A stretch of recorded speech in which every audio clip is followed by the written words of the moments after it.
Security footage shows a dimly lit deck at 3:14 a.m. on October 22, 2003. The grain of the night vision image dissolves everything into shadow and blurred outlines.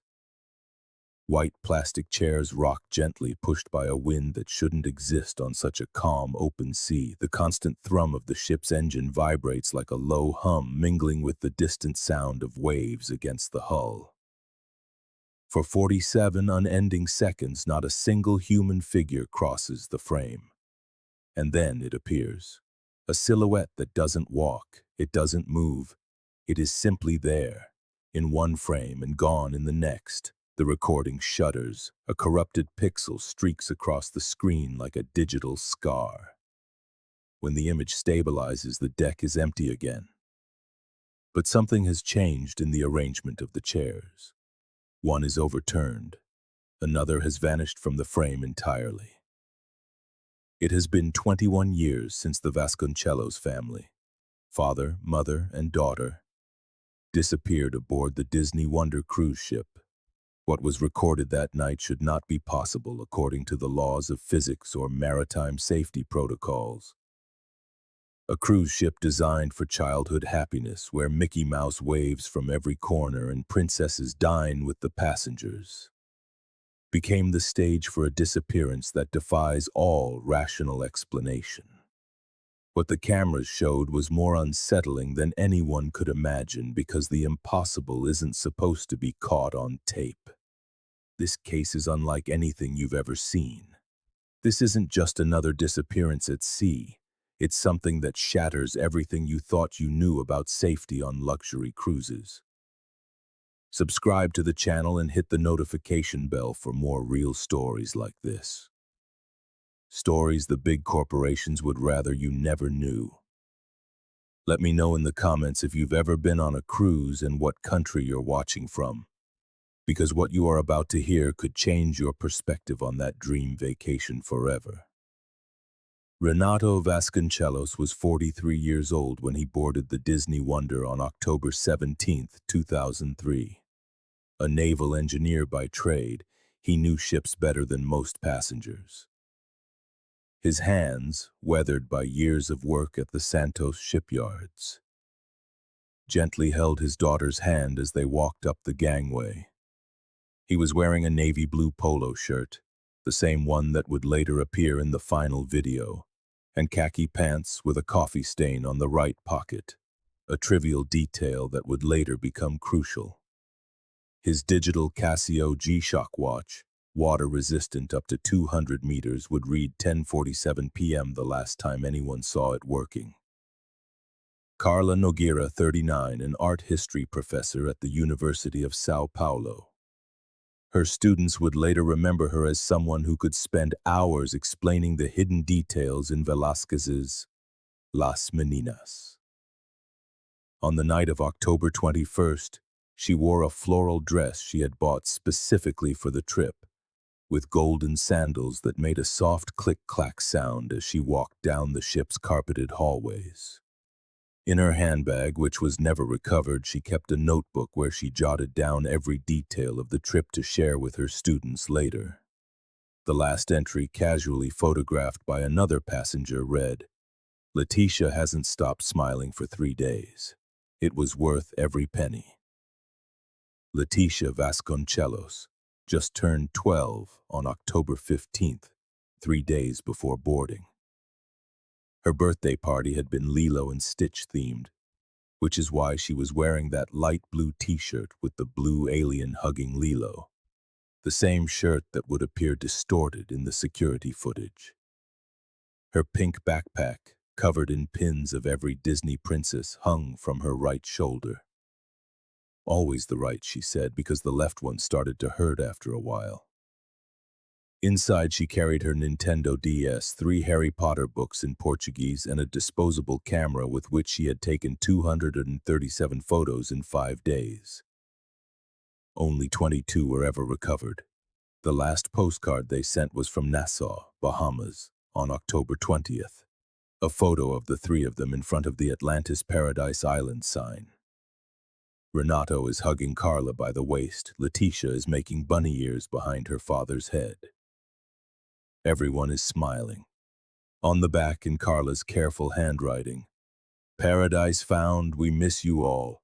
We'll be back on the 25th with 1,000 stories." They never came back. The visual breadcrumb that would obsess investigators for years was simple and disturbing. A child's towel folded into the shape of an elephant, not Mickey ears as initially reported, was found on a deck chair on Deck 9. The towel was dry, despite a rainstorm earlier that morning, as if someone had placed it there after the storm, as if someone had wanted to leave a sign. At 10:31:17 p.m., Leticia Vasconcellos orders an apple juice at the Oceaneer Lab, the Disney Wonders Kids area. The employee, Catherine Morrison, would specifically recall that the girls seemed tired but happy. "She told me her parents were at the Broadway show and would pick her up in half an hour," Morrison would state 3 weeks later. The digital log shows Leticia used her key to the world, the cruise's magnetic card, at that exact time. It would be the last time any system registered her presence. Boarding in Port Canaveral was uneventful. The Vasconcellos family was number 1847 out of 2,400 passengers. In the port's security video, they are seen pulling 3 large suitcases and 2 carry-ons. Renato stops to check his documents 3 times. Carla takes pictures with a Sony digital camera. Leticia jumps with excitement when she sees Goofy waving from the upper deck. A moment frozen in time, where everything was possible and nothing foretold the horror to come. Dinner with characters at Animator's Palette. The family is seated at table 42, near the screen where drawings come to life. Another passenger, Marcus Webb from Texas, would unknowingly take the last known photograph of the 3 of them together. In it, Leticia hugs Pluto while her parents look on with tenderness. On the table, 3 half-eaten dessert plates. The waiter, Jean-Claude Fournier, would recall that Renato asked specifically about the ship's evacuation routes. "I just thought he was another paranoid engineer," he would later say. "I wish I had paid more attention to why he was asking." Renato and Carla attend the Disney Dreams show at the Walt Disney Theater. They occupy seats J15 and J16. The usher, Brian Patterson, would testify that he saw them leave during intermission and return with drinks. "The man seemed nervous," he'd say. "He kept looking at his watch. The woman would touch his arm as if to calm him." The show ends at 10:15 p.m. The theater's cameras show them leaving through a side door, hand in hand, walking towards the elevators that lead to Deck 9.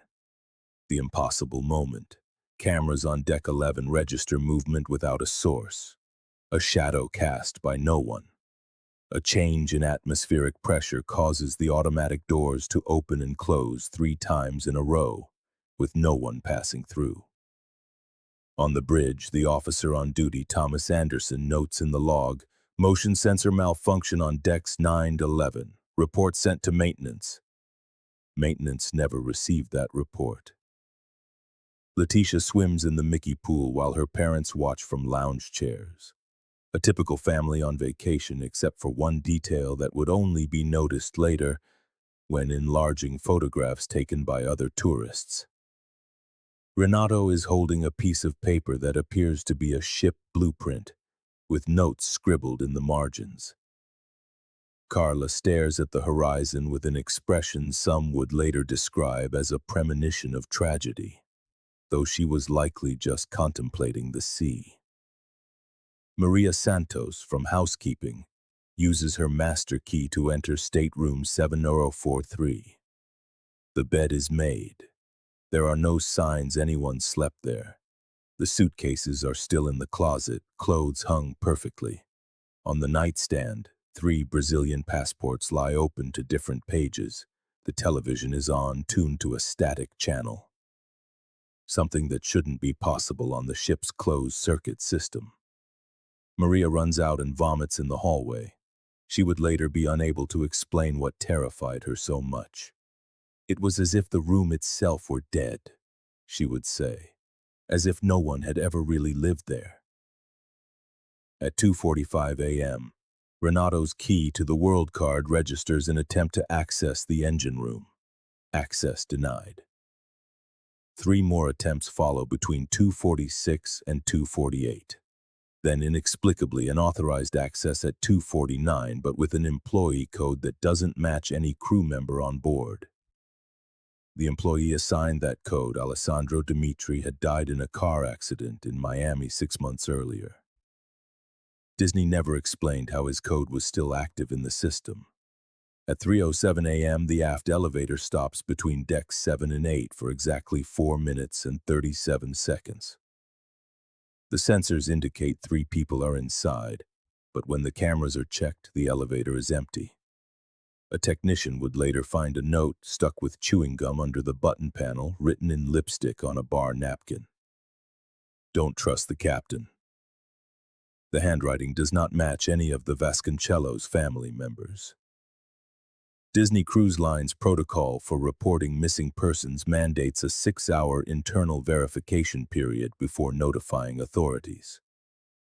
6 hours that, in the Vasconcellos case, inexplicably stretched to 18. Captain Eric Nordstrom, a 22-year veteran of the Norwegian Merchant Marine, would order what is described in internal documents as a Level 2 discreet search, a term that appears in no official company manual. The first controversial decision is made at 9:15 a.m. on October 22nd.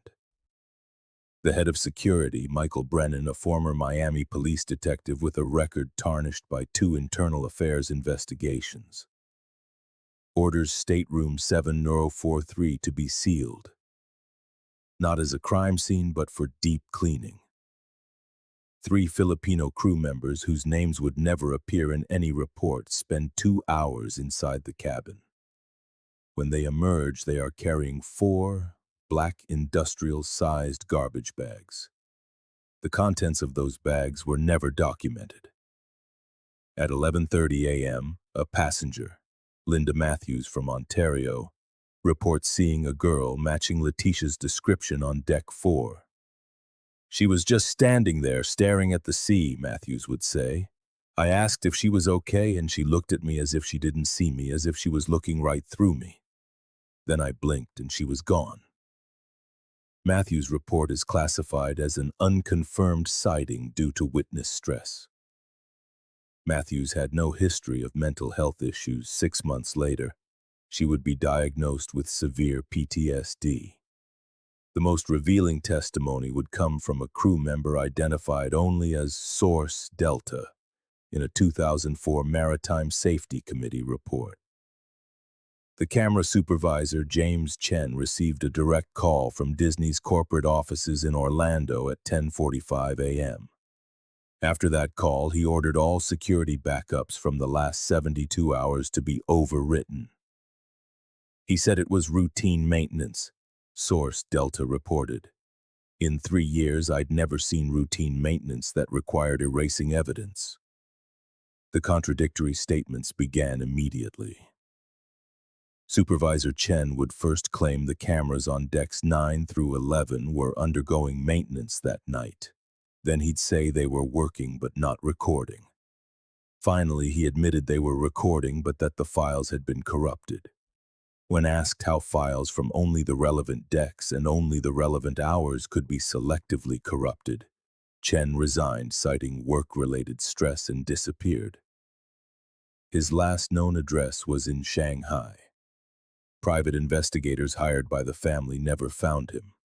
The gravest error, one that bordered on criminal, was the decision to continue the itinerary. The Disney Wonder did not alter its course, did not return to port, did not notify the Coast Guard. It arrived at Castaway Cay, Disney's private island in the Bahamas, at 8:00 a.m. on October 23rd, where 3,000 new day trippers boarded for excursions while an entire family had vanished without a trace. The Vasconcellos' personal belongings, clothing, documents, electronic devices were packed up and, according to protocol, stored for claim. They never made it to Brazil. Disney would claim they were lost in transit. The shipping company has no record of ever receiving the package. Do you think this was an accident or something much darker? Why would a company the size of Disney risk its reputation by erasing evidence? Leave your opinion in the comments while I tell you how this case was almost completely wiped from public record. If what you're hearing is impacting you, leave a like so more people can discover this story they tried to bury, and prepare yourself because what comes next defies all logic. Between 2004 and 2011, the Vasconcellos case existed in a legal and media limbo that seemed specifically designed for it to be forgotten. The Disney Corporation, through its army of lawyers led by the firm Cromwell and Associates, presented a defense based on jurisdictional technicalities.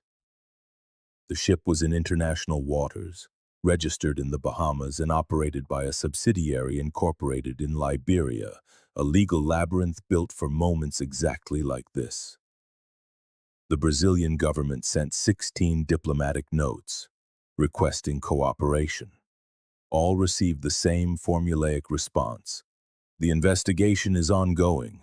We cannot share information that might compromise the inquiry. An investigation that, according to later leaked documents, never involved more than 2 people and had a total budget of $12,000. Less than the cost of a 1-week suite on the very same cruise. In March of 2006, something extraordinary happens. On a Brazilian children's blog called Mundo da Lei, a comment appears, signed Leticia Cinto. It reads, "We are okay. They can't find us where the sea meets the sky." Dad discovered the truth about the ship. Mom cries every night, "I want to go home, but home doesn't exist anymore." The comment's IP address is traced to a cyber cafe in Kuala Lumpur, Malaysia. When local police arrived, they find the terminal from which the message was sent had been destroyed with acid 3 days prior. The owner of the cafe, a man named Ahmad Rashid, is found dead in his apartment 2 weeks later. Suicide by hanging, the official report states. His neighbors would swear that Ahmad never showed any signs of depression. The case of the blog is officially dismissed as a cruel hoax, but Leticia's grandparents would keep a printed copy of the message until the day they died. 2007 marks a turning point. Renato and Carla's parents, spending their life savings, travel to Orlando. They hire private investigator Frank Toretti, a former Disney employee who was fired under mysterious circumstances in 2004. Toretti tells them, "There are things on those ships that aren't on any blueprint. Rooms that don't officially exist, but every time I get close to the truth, someone gets there first." Toretti charges them $50,000 and after 3 weeks disappears. His office is found burned to the ground. The cause? An accidental short circuit.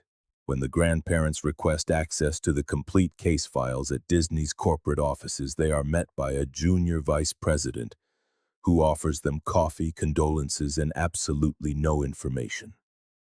"You must understand," he says, "there are protocols, insurance, legal liabilities." They are offered $100,000 to help with expenses if they sign a non-disclosure agreement. The elderly couple refuses. The next day, their visas are revoked due to documentation irregularities. They can never enter the United States again. In 2009, the District Attorney's Office for the Southern District of Florida officially archives the case. The 3-page justification is a masterpiece of bureaucratic obfuscation. Absence of conclusive evidence of a criminal act, probable maritime accident. Jurisdiction not definitively determined. The prosecutor in charge, Robert Steinberg, would resign 6 months later to join Cromwell and Associates, Disney's law firm. His signing bonus, according to public records, was $2 million. The phrase that would define these years comes from a letter Leticia's grandmother, Donna Elena, sent to the Pope in 2010. After 8 years of sepulchral silence, the Vasconcellos family continues to float in a legal limbo, neither alive nor dead, neither found nor sought, existing only in the pain of those who love them. Then, on August 19, 2014, a systems technician named Marcus Thompson is working on decommissioning old servers at a storage facility in Freeport, Bahamas. The company Data Vault Caribbean handles security backups for multiple corporations. Among mountains of hard drives destined for destruction, Thompson finds a RAID unit labeled only DSL 102203 restricted. Curiosity can be a dangerous thing. Thompson connects the drive to his personal laptop. It contains 72 hours of security recordings from the Disney Wonder, dated October 20th to 23rd, 2003. Recordings that were supposedly destroyed. Recordings that shouldn't exist. At 03:14:22 on October 22nd, camera C9 EXT4 shows Deck 9, the aft section. For 37 seconds, nothing. Then at the 38-second mark, a figure appears. It doesn't walk into the frame, it doesn't emerge from any door, it's just there as if it had been there all along. The figure remains absolutely motionless in front of stateroom 7043 for 2 minutes and 12 seconds. The video quality, degraded by time and compression, makes it impossible to distinguish a face, but the clothes are clear. A t-shirt with a familiar design. Lilo and Stitch. At 03:16:34, something happens that Thompson would later describe as digitally impossible. The figure duplicates. For 3 frames, a tenth of a second, there are 2 identical figures, one in front of the stateroom, the other 10 feet away. Then, the image violently distorts, lines of static tear across the screen, and when it stabilizes, the deck is empty. But the audio, which had been only the murmur of the sea, captures something else. A distorted voice saying what sounds like "Já sabem demais." They already know too much, in Portuguese.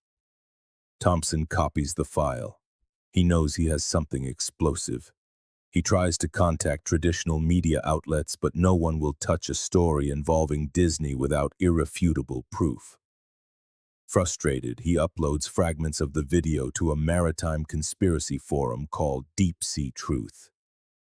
Within hours, the video is downloaded thousands of times. Within days, Disney sends cease and desist orders to every platform hosting it. But the internet does not forget. The video survives in the dark corners of the web, passed from hand to hand like digital samizdat. Forensic analysis would later confirm the figure did not match any member of the family. The height was wrong. The build didn't match. But the t-shirt?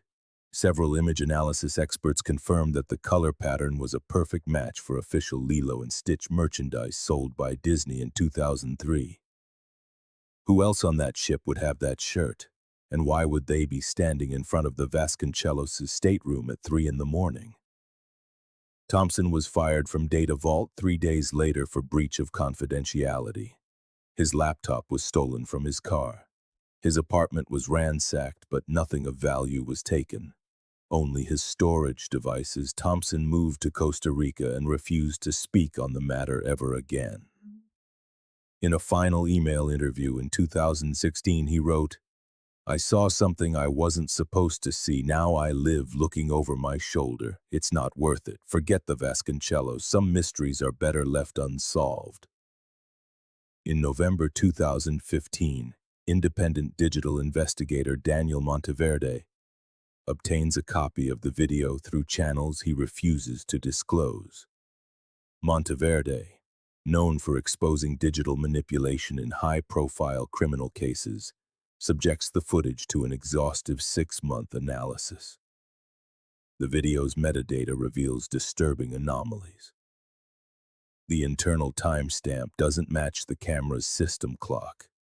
There is a discrepancy of exactly 4 minutes and 17 seconds. Stranger still, the camera's ID code changes 3 times during the recording, as if three different cameras recorded the same scene simultaneously, something technically impossible on the Disney Wonders CCTV system circa 2003. Analysis of the camera angle reveals another impossibility. According to the ship's blueprints, camera C9EXT4 should have a field of view of 87 degrees. The video shows 94 degrees. Either the camera was modified or the video was recorded from a different location. Monteverde discovers digital watermarks in the footage that don't correspond to any known Disney system. The marks contain hexadecimal code which, when decoded, forms GPS coordinates. 25DG 46 12.3N, 77 DG 1245.8 Wu. A point in the ocean 47 nautical miles from where the ship was supposedly located that night. The audio analysis provides the most disturbing discovery. Buried beneath the ambient sound of the sea, at -40 decibels, there is a conversation, voices speaking English with an unidentifiable accent.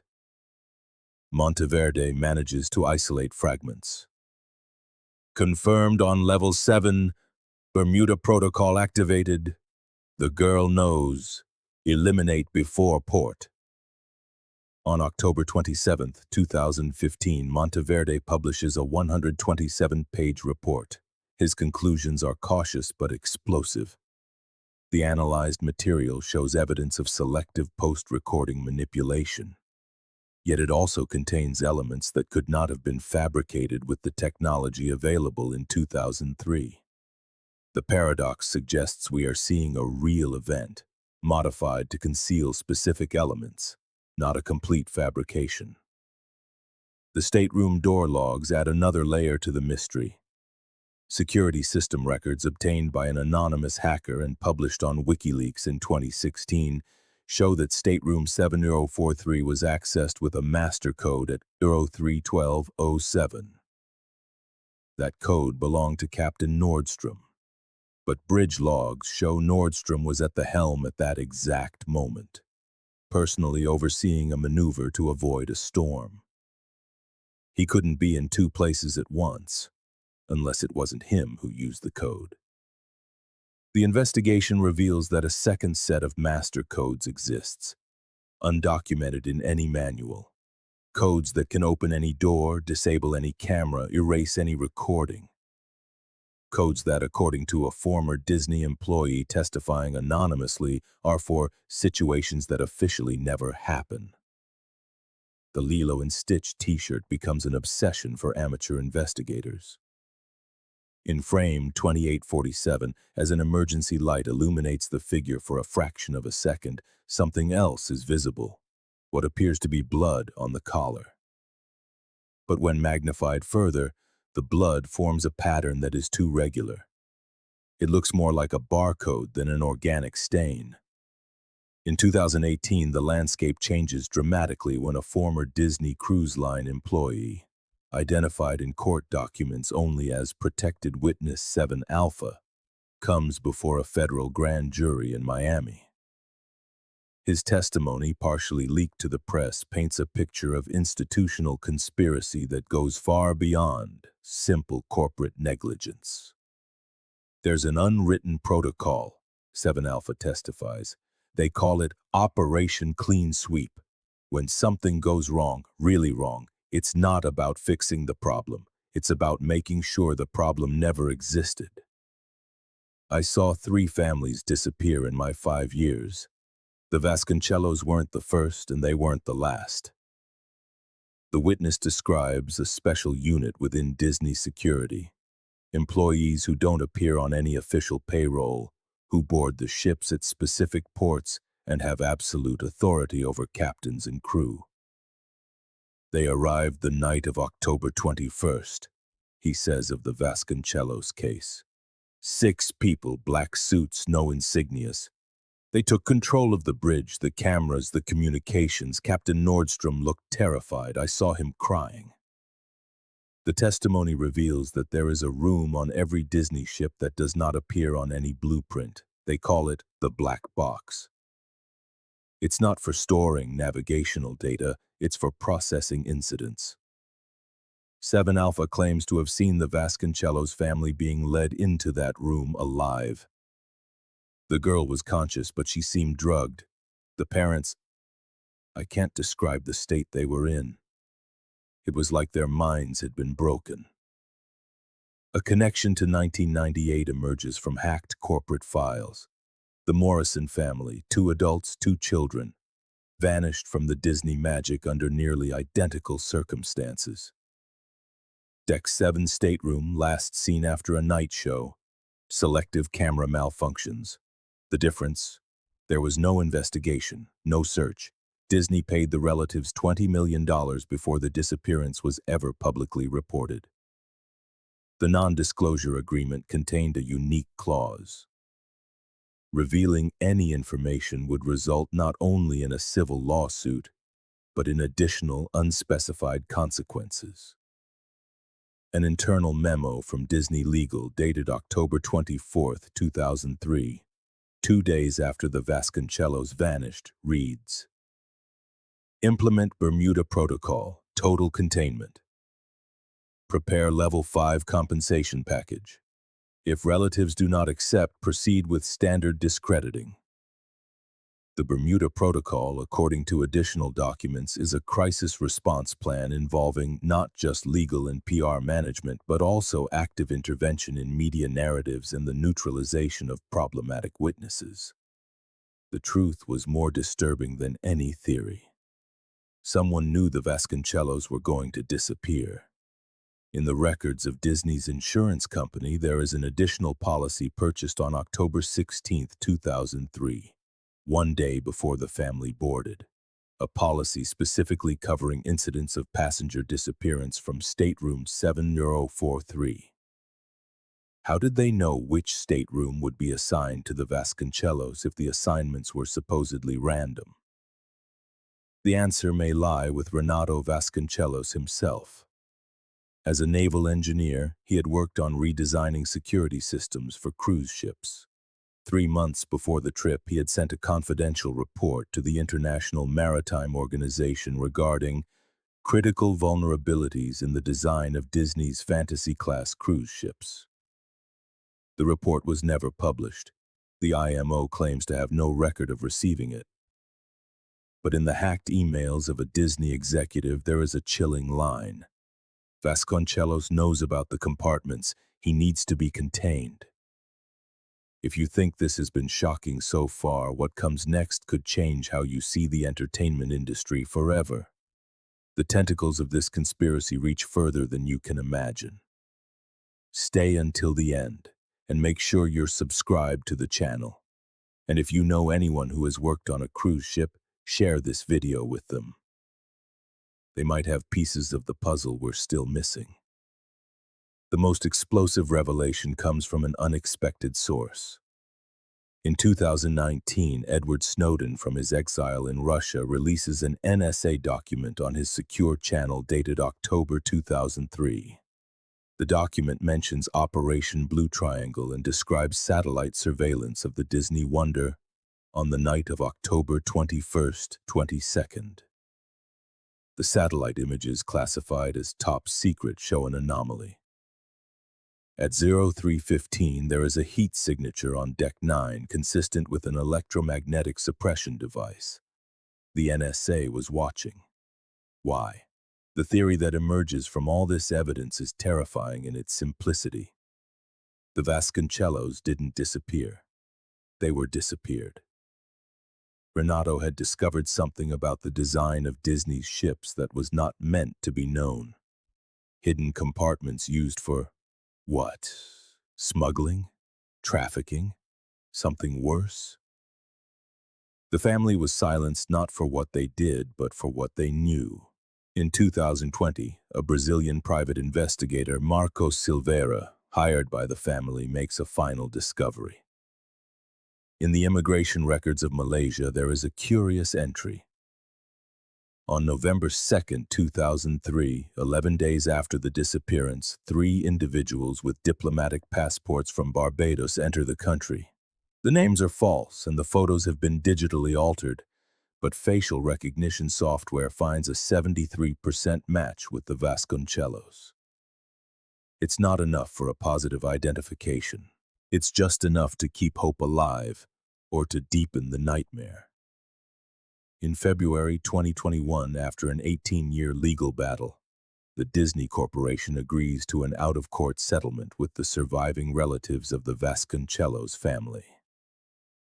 The amount is not disclosed, but sources close to the negotiations speak of an 8-figure sum. The agreement includes a standard clause. Disney admits no guilt or liability. The family is forbidden from ever speaking publicly about the case. Justice, if that was ever a possibility, is bought and buried under mountains of money and legal paper. On October 22, 2021, exactly 18 years after they vanished, a commemorative plaque is unveiled in Ibirapuera Park in Sao Paulo. It doesn't mention Disney. It doesn't mention a cruise ship. It only says, "In memory of Renato, Carla, and Leticia Vasconcellos." The sea keeps its secrets, but love transcends all mysteries. The year is 2003. During the ceremony, something extraordinary happens. A young woman approaches the family. She is about the age Leticia would have been. She speaks Portuguese, but with a strange accent, as if she learned the language as an adult. She hands them an envelope and vanishes into the crowd. Before anyone can stop her, inside the envelope is a photograph. It shows the Vasconcellos family on what appears to be a tropical beach. They are all smiling. They all look older. On the back, written in Carla's unmistakable handwriting, are the words, "Some prisons have no bars." The photograph is exhaustively analyzed. Experts cannot determine if it is real or an elaborate forgery. The sand on the beach contains minerals found in only 3 places on Earth: a private island in Indonesia, an atoll in the Maldives, and Castaway Cay, Disney's private island in the Bahamas. The circle closes in the most unsettling way imaginable. On a cruise ship, everything is scheduled. The shows, the meals, the port stops, the smiles of the staff. Everything follows a script meticulously crafted to create an illusion of magic and happiness. But there are moments, spaces, interstices in that programming where reality seeps through. 3 in the morning is one of those moments. The hour when the hallways are empty, the cameras flicker, and the things that aren't supposed to happen, happen. The Vasconcellos family slipped into one of those gaps and never came out. Or perhaps they came out somewhere from which there is no return. The cruise industry is a $50 billion a year business. Each ship is a floating city with its own laws, its own secrets, its own missing persons.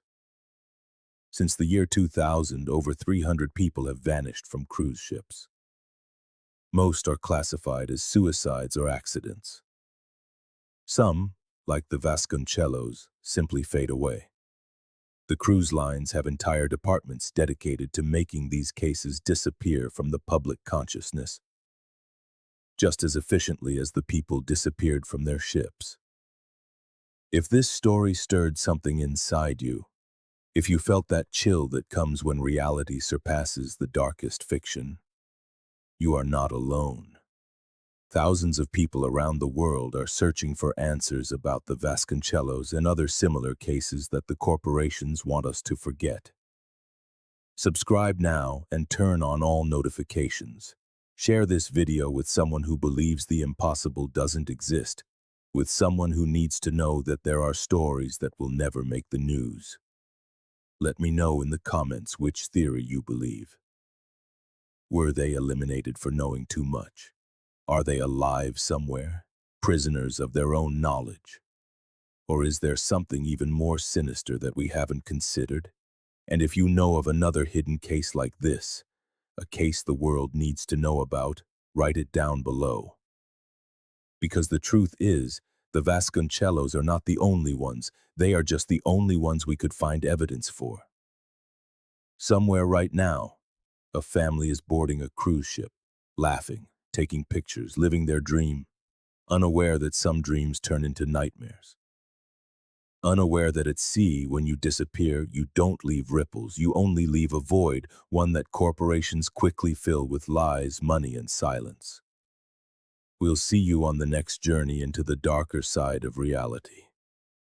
A place where the answers are more terrifying than the questions.